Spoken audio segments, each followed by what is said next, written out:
Good afternoon.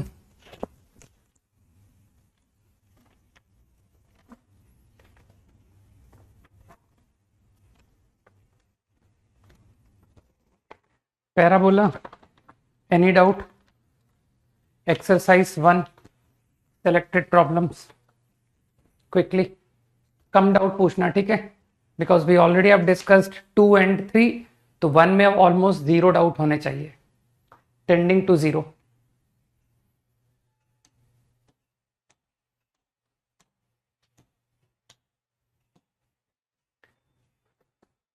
Up to 10. Exercise 1 parabola 7. 7 बहुत ज्यादा लल्लू क्वेश्चन था. S is focus, capital X foot of directrix, which is minus A. Now PP dash double ordinate,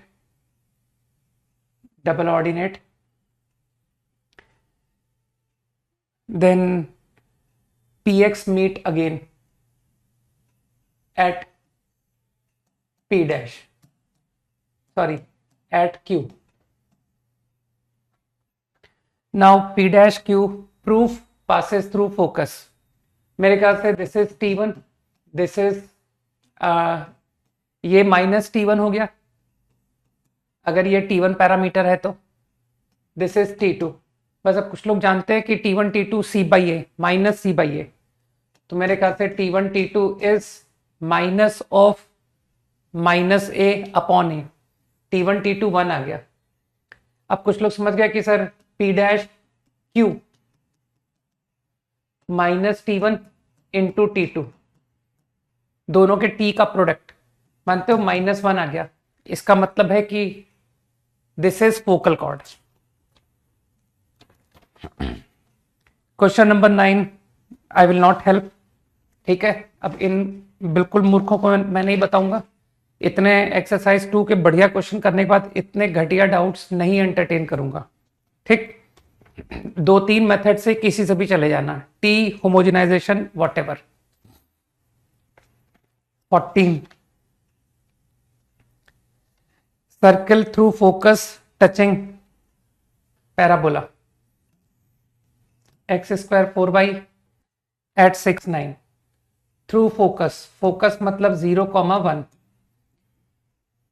मेरे ख्याल से circle touching ए line क्यों नहीं लगा देते हो कि 6,9 पर पैराबोला को टच कर रहा है, तो they will get common tangent, they will get common normal.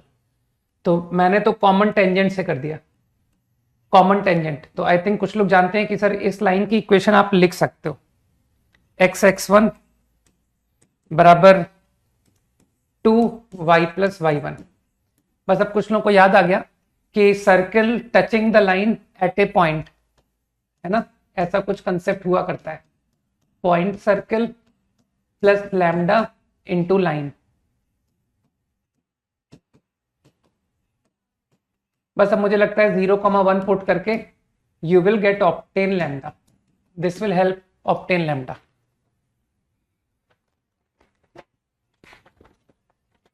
Up to 20, 19 and 20. 19 is class illustration, ठीक है? थ्योरी क्लास में चले जाना, वहां मिल जाएगा. 20 तुमने लेक्चर्स नहीं देखे होंगे ना? बगैर लेक्चर देखे हुए वालों से एक भी क्वेश्चन नहीं होने चाहिए वैसे तो. Question number 20. पैराबोला का टेंजेंट नॉर्मल टू अगला parabola y² 4ax x² 4by. तो tangent to one normal to other मैंने इमेजिन कर लिया, है ना? इतना प्रॉब्लम प्रैक्टिस में देखा होगा कि किस तरह से मैं क्वेश्चंस को प्रैक्टिस, है ना? तो T1 T2 मैंने मान लिया कि T2 पर नॉर्मल और T1 पर टेंजेंट. तो आई थिंक Ty बराबर x + at² टेंजेंट की इक्वेशन. नॉर्मल की इक्वेशन भी याद होगी, y + T2x सब समझ में आ रहा है ना? देखो ये y लिखा है, ये x लिखा है ना? y प्लस T2x बराबर 2a T2 b था ना, ये 2a T2 plus b T2 cube. कुछ लोगों को बात क्लिक हुई है ना?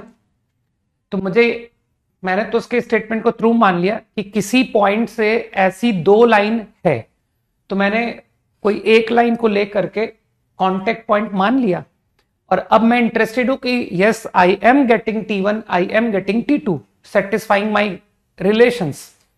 बस अब कुछ लोग समझदार हैं कि दे विल से कि सर इसको आइडेंटिकल कर दो, है ना?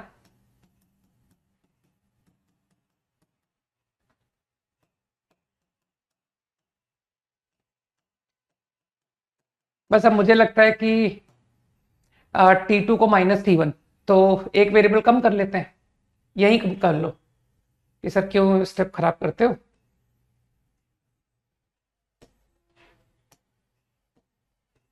Okay, now equating this, one value T1 equal to 0 आ रही है कि सर एक तो T1 0 वैल्यू आ रहा है, तो T1 0 का अगर मैं रिजेक्ट करके मतलब और रूट्स पर इंटरेस्ट लूं other than T1 equal to 0, तो I get a quadratic.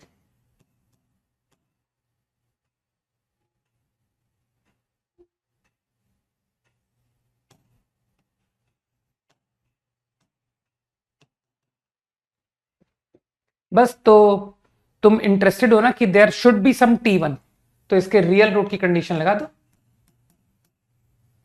Equation should have real root, तो मेरे ख्याल से इससे ए और बी में कंडीशन आ गई, A square minus 8b square greater equal 0। ठीक है ना?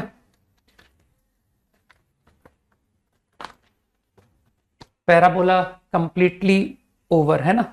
कि सर अब तो आपने पूरी शीट ही करा डाली। Before moving to books discussion, right? Ellipse exercise 1, selected problems quickly up to 10। अच्छे बच्चों का फायदा होता जा रहा है ना, और खराब बच्चों का नुकसान बढ़ता जा रहा है कि उनको पता पड़ता जा रहा है कि अच्छा ये सब भी करना होता है क्या। ठीक है,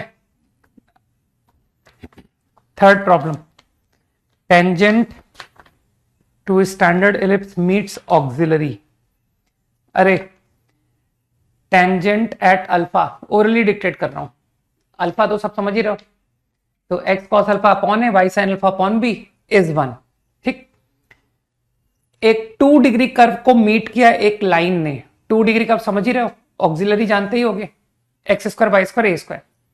फिर कह रहा है कि that chord make 90 at centre, centre तो ओरिजिन है, तो कुछ लोगों को क्लिक किया कि अरे अगर ओरिजिन को उस कॉर्ड के एंड पॉइंट से ज्वाइन किया जाए ओपी ओक्यू तो परपेंडिकुलर, तो कुछ लोगों को क्लिक कर गया कि यार इसमें तो ओपी ओक्यू की पेयर की इक्वेशन हेल्प कर देगी। तो मेरे ख्याल से in this problem go for homogenization, है ना? होमोजेनाइज किसको करना है लोग समझ गए कि सर आपने लाइन दी थी और किस कर्व की इक्वेशन को होमोजेनाइज करना है, कुछ लोगों को बात आ गई है ना? फिर होमोजेनाइज करके पेयर की इक्वेशन आ गई ओपी ओक्यू, और फिर परपेंडिकुलरिटी तो आता ही होगा, how to make a pair of line perpendicular. Up to 10 over quickly, yes ठीक, up to 20, 11 to 20 ellipse.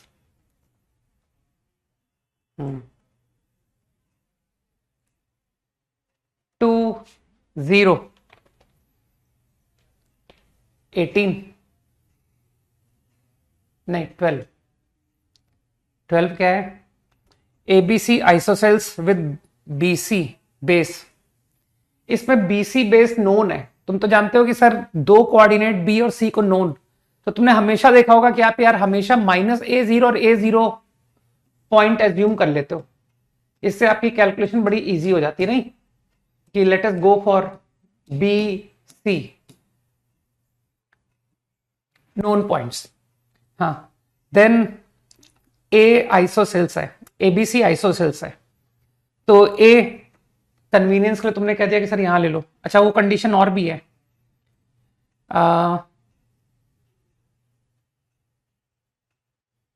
Altitude का ट्वाइस बेस है, तो इसका मतलब है हाफ बेस एल्टीट्यूड के बराबर है, तो हाफ बेस तो ए हुआ, तो एल्टीट्यूड ए, तो लोग समझ गए कि सर 45 डिग्री की लाइन हो गई 0 a। तो मुझे लगता है ये लाइन की इक्वेशन ही आ गई, y equal to x plus a, x plus y is a, तीनों ट्राइंगल के साइड्स आ गए।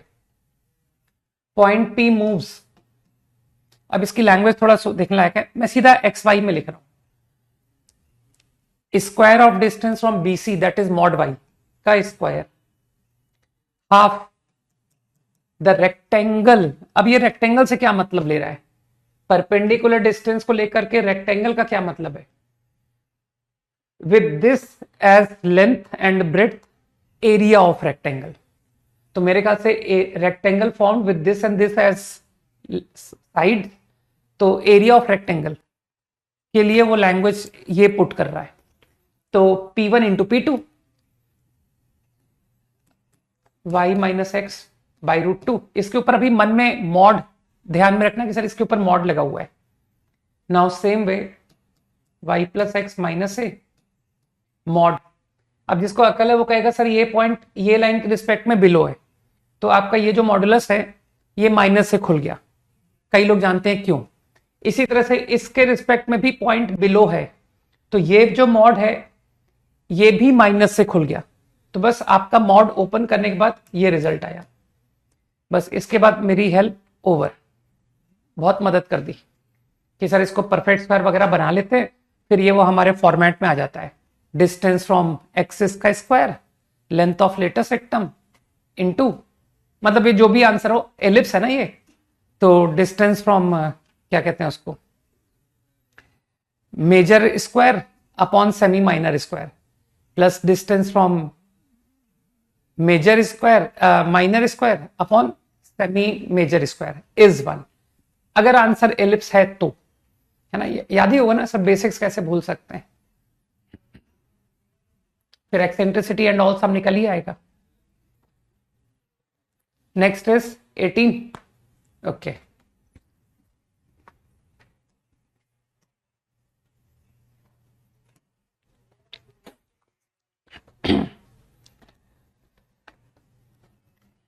अच्छा प्रॉब्लम था इसमें। लोग पहली बात तो ये एक गलत मीनिंग ले लेते हैं कि सर ये लोकस का क्वेश्चन है क्या, तो 18 is not a locus problem. इसको ध्यान से समझोगे ना तो समझ में आएगा कि एक नोन पॉइंट होगा वो, देखो एक नोन एलिप्स, एक known point, tangents intersected right angle, ये नोन पॉइंट है, यहां से टेंजेंट्स एट 90 डिग्री। तो अगर तुम नोन पॉइंट से नोन कर्व को टेंजेंट बनाओगे तो ये टेंजेंट्स भी गिवन हो गए, तो ये पॉइंट्स भी गिवन हो गए एक तरह से कि sir these points are also known. अब ये कहता है कि normals at point of contact, तो यार एक नोन पॉइंट पर नॉर्मल लिखोगे तो इंटरसेक्शन भी तो एक नोन पॉइंट की तरह हो गया, तो ये सब कुछ फिक्स है कि सर ये आपकी प्रॉब्लम का आंसर है 2,3 आया। जस्ट मैं एक एग्जांपल कोट कर रहा हूं, तो ये जो पॉइंट है ना ये कोई वेरी पॉइंट नहीं है, this is not a variable point. अब वो तुमको सिंपली पता क्या करना है, तुमको ये करना है कि 2,3 लाइज ऑन, वो जो भी इक्वेशन लिख के दे रहा है उसमें चेक करके बताओ कि भाई 2,3 सेटिस्फाई कर रहा है आपकी इक्वेशन को या नहीं, दैट्स इट, बस ये है क्वेश्चन। तो इस पॉइंट को मैं एच के नहीं लेके अल्फा बीटा लिख रहा हूं, जिससे मुझे बिल्कुल कंफ्यूजन ना रहे कि मैं कोई लोकस का प्रॉब्लम नहीं कर रहा हूं। बस सब समझदार लोग समझ गए कि सर ये तो रिपीटेड सा आइडिया लग रहा है, सब कुछ देखा देखा सा लग रहा है कि ये जो लाइन है ये रेक्टेंगल है ना आपका, तो इसकी मदद से डायगोनल बाइसेक्ट से ये कोऑर्डिनेट आ गया, पैरेललोग्राम होता है ना रेक्टेंगल। फिर कुछ लोग कहेंगे सर ये जो लाइन आपकी है ना इसको आप दो तरीके से लिखिए, एक कॉर्ड ऑफ कॉन्टेक्ट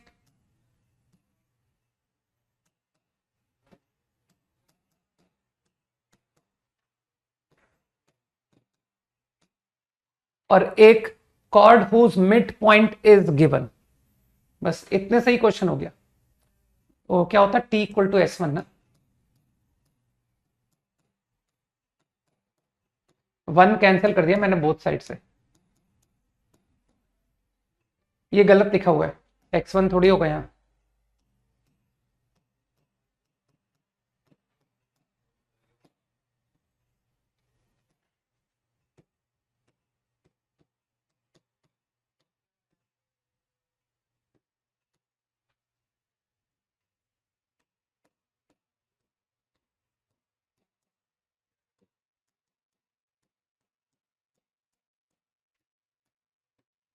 देखना सब ठीक है ना। बस अब इसके बाद मैंने सिंपली क्या किया था, ये दोनों इक्वेशन को आइडेंटिकल कर दिया। और आइडेंटिकल करने में भी इतना इजी कैलकुलेशन था कि खाली x का कोफिशिएंट और y के कोफिशिएंट से ही प्रॉब्लम आ गया।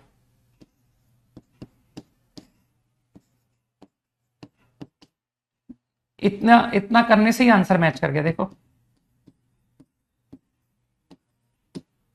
No need to go for constant का रेशियो कि सर यही आंसर दे रहा है। देखिए, alpha upon x1 beta upon y1, यही तो था क्वेश्चन।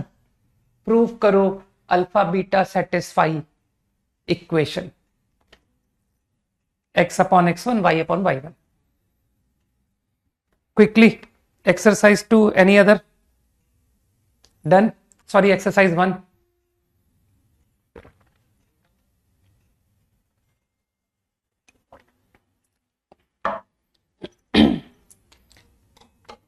एलिप्स के वो लास्ट 3 क्वेश्चंस कुछ पेंडिंग थे, उसमें कोई डाउट है? क्विकली एक्सरसाइज 2 के लास्ट 3 आ रहे हैं 19। Okay,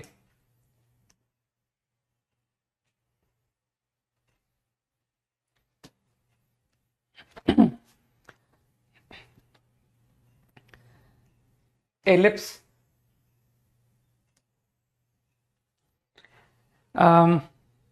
tangent at point make alpha, any point P tangent make alpha with major axis and beta with focal radius of point। इसे किसी भी फोकस से ज्वाइन कर दो कि sir F1, it make angle beta, F1P से beta. ठीक है, E निकालना है, फाइंड E, प्रूव करो। तो तुमको लग नहीं रहा है इस फिगर को देख के एकदम से लग नहीं रहा कि सर इसको डेफिनेशन से करें? सामने आपने पीएफ दे रखा है मुझे, तो यार पीएफ को देख करके थॉट आता है ना, E टाइम्स डायरेक्ट्रिक्स डिस्टेंस। तुमने तुरंत परपेंडिकुलर डाल दिया होगा कि सर ये तो PF1 अपॉन PM है। अब कुछ लोग बुद्धि लगा कहेंगे कि अब जरा इस डेटा का यूज करते हैं। तो क्या ये पैरेलल लाइन दिखाई दिए? तो ये पैरेलल लाइन से कुछ लोगों को याद आया कि portion of tangent between contact and directrix make 90, powerful property. बस अब हो गया खत्म कि sir let me call it Q। तो आपको लगता नहीं कि ये अल्फा है तो ये भी अल्फा है? इसको 9th क्लास में पढ़ाया गया था, ऑल्टरनेट एंगल्स। बस अब लोग ओरल कर देंगे कि PQ cos alpha is PM and PF1 is PQ cos beta. हो गया, खत्म हो गया। cos beta PQ cos alpha PQ, answer is cos beta upon cos alpha, over. ठीक है ना? ये तो सर डेफिनेशन से ही सवाल हो गया। तो थोड़ा सा डेफिनेशंस के लिए थोड़ा है ना, बेसिक्स के क्लोज रहा करो कि यार पीएफ सामने दिख रहा है तो एक बार मन में विचार आना चाहिए, E टाइम्स डायरेक्ट्रिक्स, है ना।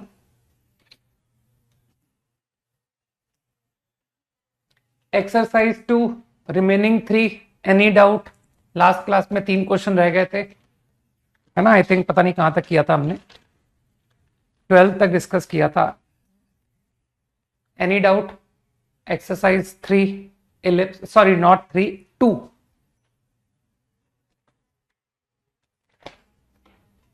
No doubt?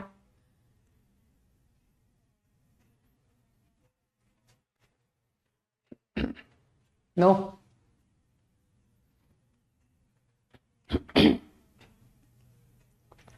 Ellipse also finish, ठीक है। Hyperbola,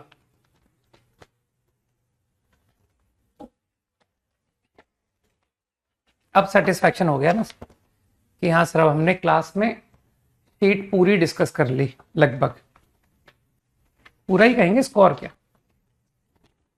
exercise 1 hyperbola 1 to 10, any doubt?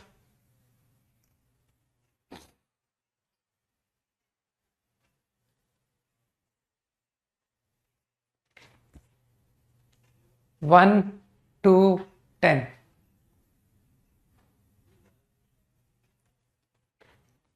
No. 11 to 20,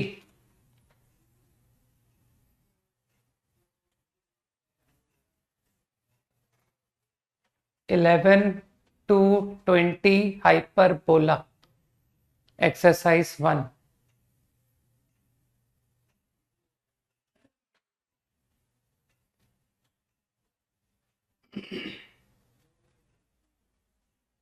hyperbola exercise 1 done.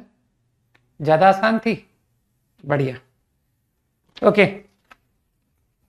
Exercise 2 selected problems लिखे थे मैंने from exercise 2 also, up to 10, any doubt? ये प्रांजल कौन सी एक्सरसाइज का क्वेश्चन लिखा है तुमने? 15, 1 या 2? क्योंकि थोड़ा देर से जागे हो लग रहा है।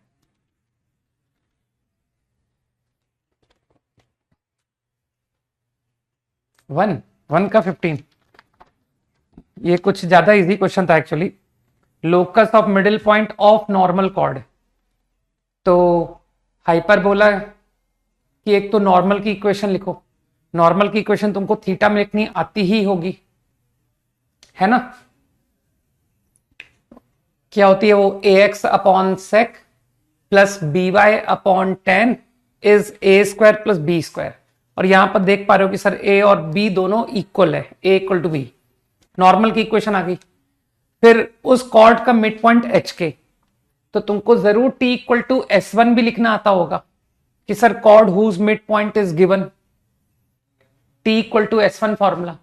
तो उससे तुमने कॉर्ड हुज मिड पॉइंट लेके इक्वेशन लिख दी। अब ये दोनों इक्वेशन को आइडेंटिकल करके eliminate theta, and I am sure कि you will be able to eliminate theta. समझ गए? ये सर बहुत आसानी से हो जाएगा आपको। Exercise 2 up to 10 quickly. Exercise 2,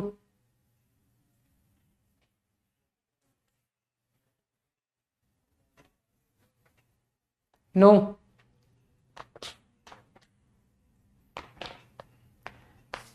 up to 20 only, जो मैंने लिख के दिए थे बस वही करने थे तुमको, है ना? ज्यादा नहीं करने थे।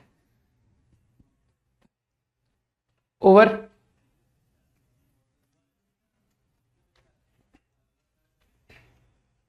तो हाइपरबोला ऑल्सो कंप्लीट, ठीक है। अब तुम्हारी क्लास में काफी लंबा गैप है ना? तो मैं एक मिनट डेट वाइज बता देता हूं डिस्कशन किस क्लास का homework.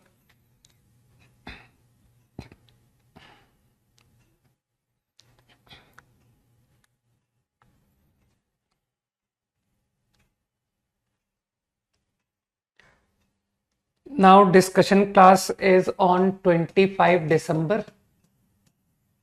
That is only single choice, black book, function and ITF.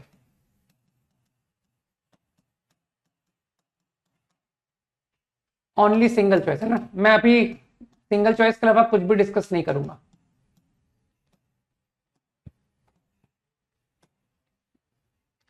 तो I think 25 December this will be done, ठीक है? देन एक टेस्ट तो तुम्हारा नेक्स्ट संडे को करा दिया है, ठीक है? फिर उसके बाद तुमको जल्दी पता पड़ जाएगा अबाउट मोर टेस्ट्स। नाउ 6 दिसंबर जो भी मैंने प्रॉमिस किया था ऑर्डर का वही ऑर्डर है, इज लिमिट्स। देन 28 दिसंबर एक ही सिंगल चैप्टर है, कंटिन्यूटी, ये एक सिंगल चैप्टर है, डिफरेंशिएबिलिटी, डिफरेंशिएशन।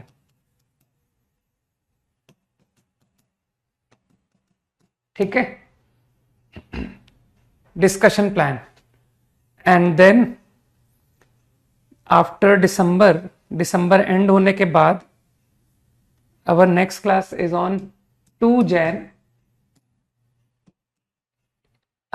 ये भी एक सिंगल चैप्टर ही है, indefinite definite integration.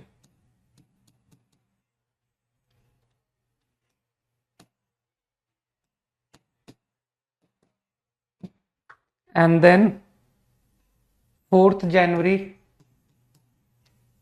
is AOD.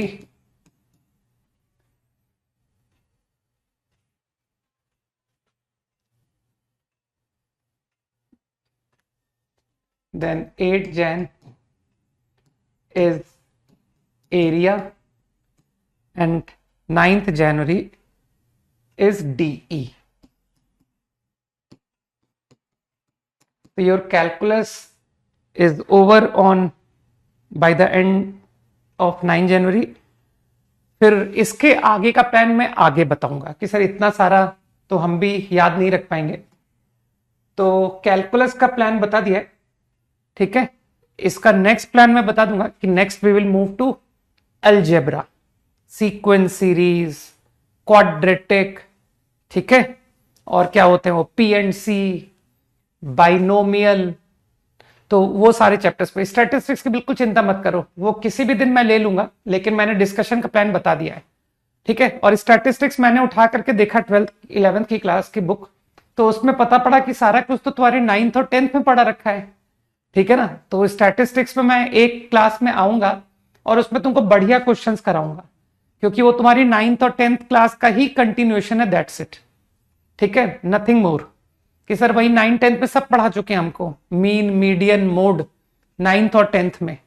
ठीक है, तो तुमको कुछ भी दिक्कत नहीं आएगी।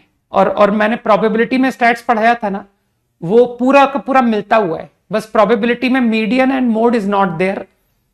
ठीक है, बाकी का पूरा सेक्शन प्रोबेबिलिटी का स्टैटिस्टिक्स मैच करता है विद स्टैटिस्टिक्स चैप्टर। ठीक, तो एक क्लास का काम है केवल वो मैं कभी भी कर लूंगा, तुम चिंता मत करो। हो सकता है इसमें किसी बीच में कोई एक क्लास डाल के कर दूं। ठीक है, फिलहाल तुम्हारा वो जल्दी खत्म कर दूंगा। ठीक है, चलो भाई, बाय, जय हिंद।